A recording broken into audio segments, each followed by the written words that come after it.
تو آئیے آج ہم سمجھتے ہیں جنازے سے متعلق ایک مسئلے کو۔ اگر بچہ پیدا ہوتا ہے اور اس میں کوئی زندگی کی نشانی پائی جاتی ہے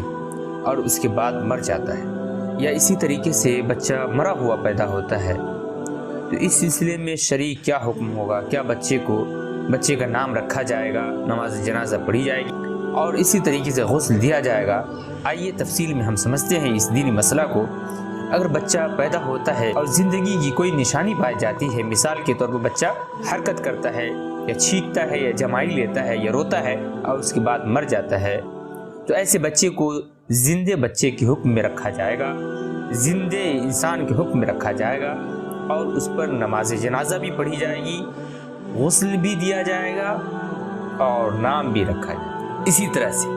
اگر بچہ مرا ہوا پیدا ہوتا ہے، زندگی کی کوئی نشانی اس میں نہیں پائی جاتی ہے، تو ایسے بچے کا نہ نام رکھا جائے گا اور نہ نماز جنازہ پڑھی جائے گی، بلکہ سنت طریقے کے مطابق بھی کفن دینے کی ضرورت نہیں ہوگی، بلکہ ایسے بچے کو